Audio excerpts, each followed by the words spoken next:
finish off with leadership lessons from Luke, where we look at the book of Luke, because just the book of Luke alone is so rich with leadership lessons. We thought we'd just spend a season and just go through and learn leadership lessons from it. And going along with today's theme around, leaders fight, right? Leaders, we need to fight. We need to fight. We are in a fight, and we need to fight properly. And so we've learned from a whole bunch of different things. Let's learn from the book of Luke.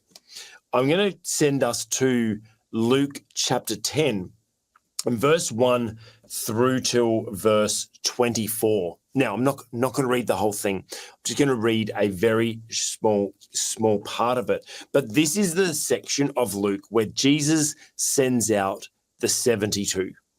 And kind of going along this theme of like this El Salvadorian president rallying his troops and sending them out, how can we best lead our people through this? So the 72 returned with joy, and they said, Lord, even the demons submitted to us in your name. Kind of like the El Salvadorian president. He sent his troops out, and those demons, and if you see the videos of those people being rounded up, they've got face tattoos, they've like it's tattoos all over their heads, and you're like, some of them look demonic, right? So, Lord, even the demons submit to us in your name. Now, this is Jesus' response. He replied, I saw Satan fall like lightning from heaven. I have given you authority to trample on snakes and scorpions and to overcome all the power of the enemy. Nothing will harm you. However, do not rejoice that the spirits submit to you, but rejoice that your names are written in heaven. And it kind of like, yes, we're talking about fighting a fight, and these 72 went out and fought against demons, and they come back with a good report. Very similar to how the El Salvadorian president responded, like, the glory is not ours. The glory is God's. Don't celebrate that it's you.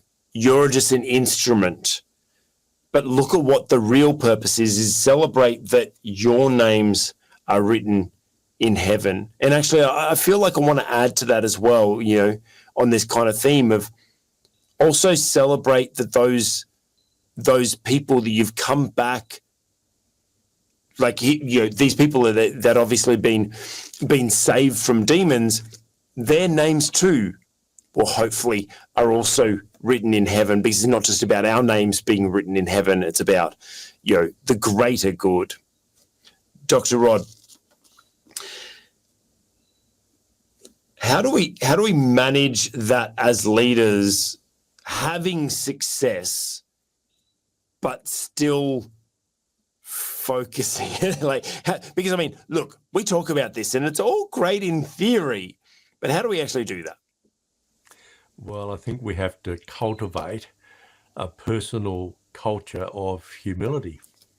And there's nothing wrong with success. Success is good, obviously, because we fulfill our goals and targets and so on, and that's important in business. But as President Bukele said, all the glory belongs to God. And I think that's a good lesson for us to carry into our business and our personal lives as well. And it's interesting, isn't it, that Jesus actually says to his disciples in verse 19 there, behold, I have given you authority to tread on serpents and scorpions and over all the power of the enemy, and nothing shall hurt you. And so what he's saying is, well, you were my vessel or my ambassador or my instrument.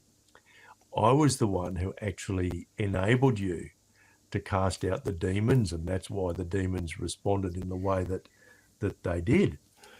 And so he's reminding them, I think, in his gentle and loving way, that their power was not of themselves. And I think for us in business and us as leaders, we should cultivate that habit, if you like, of humility, that it's actually the Lord who has enabled us to succeed. I mean, he's given us certain gifts, talents, a level of intelligence, a particular personality, and so on, that have enabled us to succeed, but it has all come from him in the first place. So we don't want the glory for ourselves.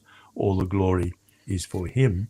And yes, I think when he says, do not rejoice in this, that is, do not rejoice in your success, but rejoice that your name is written in heaven. In other words, rejoice that because of who you are, because you have given your life over to God through Jesus, you are going to spend eternity with him. Focus on that. I kind of see this as when it says, well, I've given you authority, right? Because he sent them out. I think that this is the importance of understanding what our purpose is, what our call is, because when we've been sent out by Jesus, and they kind of like we've been talking about this a lot, about like knowing what to say and when to say it, know what you're called to and when you're called to, because Jesus called them to do something, but then also set them out at a specific time. And so we need to know that. And when we do that, there is a covering, there is a protection, and we can step out of that protection sometimes. And I'm not saying that God doesn't cover us and God only protects us if we're doing what he wants. No, but what I'm saying is there's obviously there's consequences to stepping out away from that. Now, it doesn't protect us completely, because sometimes when we are following the purpose, things happen. And I think for me, let me kind of like share once again, like you did earlier, without actually sharing detail. But there's been times that I did something that I felt that I truly believed, and got your advice on and got the team's advice on, everything. I truly believed what God had called me to. That didn't work out, and there was some fallout from that. Now, I still truly believe I was really following what God had for me, but there's other people involved. Sometimes it may be someone else that may not be listening to God and doing something different that may cause it not to work out. Or maybe there's times that I know I've been in a situation and it seemed like the rug was pulled out from underneath me, but actually you look back later and you go, I know that person didn't really do the right thing, but I know it was God kind of really trying to pull me back onto track, because I was slightly off track. So look, we're not immune. Don't feel like there's like you have this infinite bullets and infinite power when you are following your purpose. Things still happen.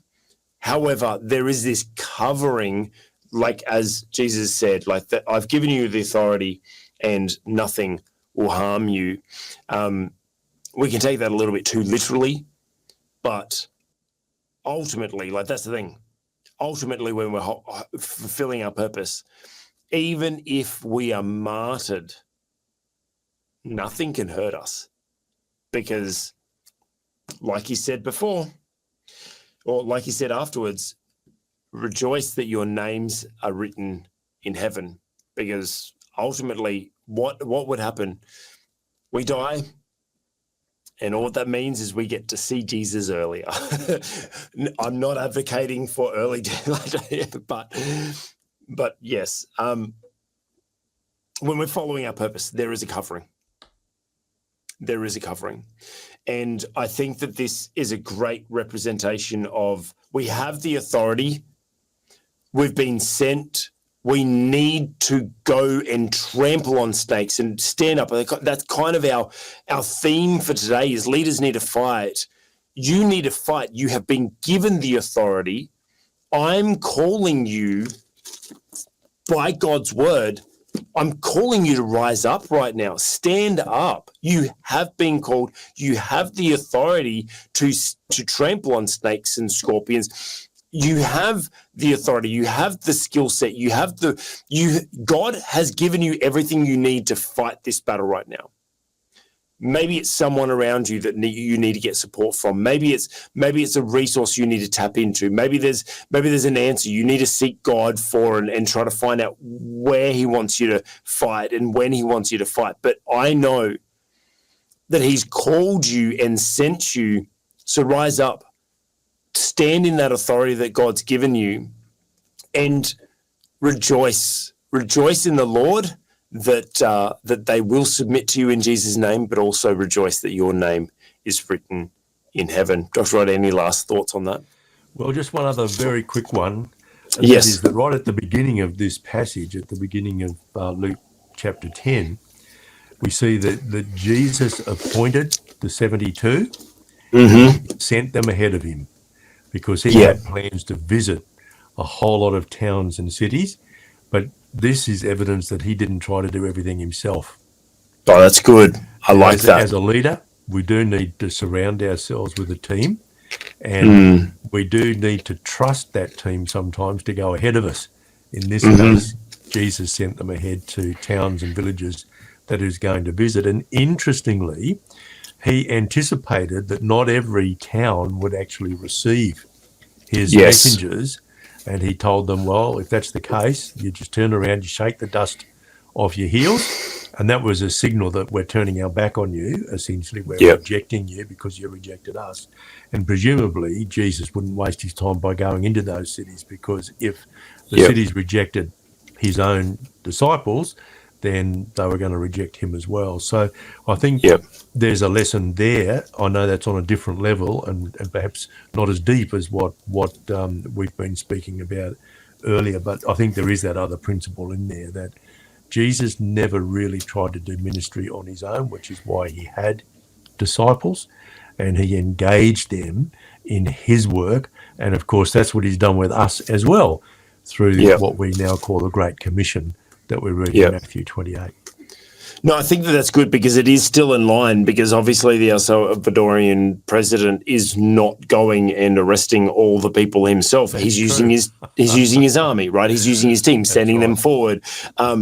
We speak about Jeremy's chocolate and how he's, the Daily Wire. I'm sure Jeremy just had this random idea and then got his creative team to set it up, his social media team to publish it. He probably has a business person that just goes in well, okay, how do we make chocolate? He's going to go and research it. I'm sure he's done nothing other than just had the idea and that was it, and we do have to have that team around us. We do. And once again, going back to that thing we spoke about earlier about the success, we need to have success, because if we don't have success, how do we have the team? We can't afford the team. We can't influence. I kind of feel like the first people God's called us into influence in our business is our team. And if we don't have a team, how are we to influence those people? But also then how do we then have that impact? Or we go, like you said, Jesus would have been visiting all those towns by himself rather than knowing which ones to skip and being a lot more efficient on his purpose. So, no, thank you for adding that, Dr. Rod. That was beautiful. Thank you.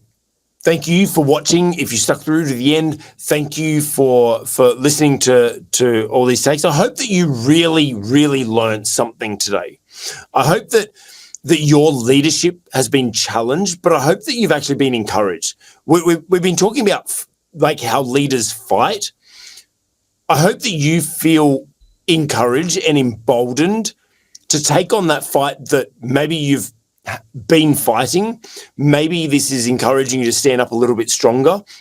Maybe you're now understanding I need to find stick to my purpose in responding to this and make sure I respond in the right time, using the skills and gifts that God has given me. Make sure I have forgiveness. Make sure you search your heart for any unforgiveness. But I hope that you feel not just encouraged, inspired to take on the fight that God's taken you to, with all these people like Chris Rock stepping up, Governor DeSantis, like really standing against the system and seeing great success, Daily Wire having such a successful business model and being able to really just go out and make a success because it really fighting against the system. The El Salvadorian president, really, like I think if you take nothing else from today's session, I hope that you would go and watch that video and use it for your own team, use it for your ministry, use it wherever you are to help help you encourage the people you're leading. And I hope that you have found ways to be a better leader and to make sure that you can lead on purpose and make sure that you're finding those people that are not just square pegs in round holes, but making sure that you find out their purpose and the hole that they are meant to fit in. Hey, you just watched an excerpt from our On the Cube Leadership podcast. If you'd like to see the full episodes, check out our YouTube channel and consider subscribing.